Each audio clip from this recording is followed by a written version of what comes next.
All right, and on to my final experience, talking about how I've grown as a change agent.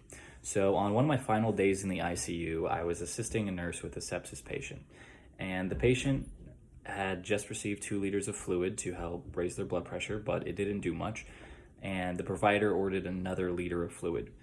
The nurse did not like this very much, and she was angry about the decision because she thought that the patient needed vasopressors, not more fluid. So rather than immediately giving the fluid as ordered, the nurse wanted to go rant to the charge nurse about how unintelligent the provider was. However, I suggested to the nurse that we should give the fluid first before going to chat with the charge nurse because the patient's blood pressure was still in a dire condition.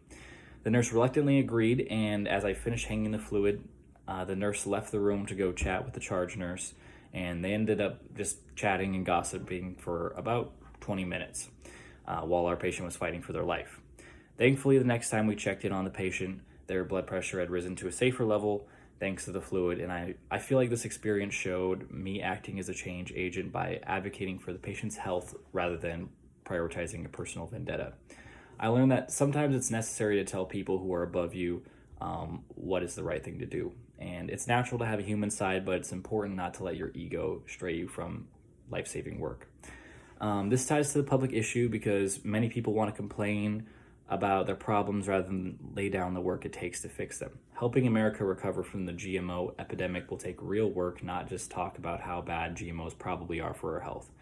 This situation also shows that work can be done by the unqualified or unexpected people rather than just the professionals.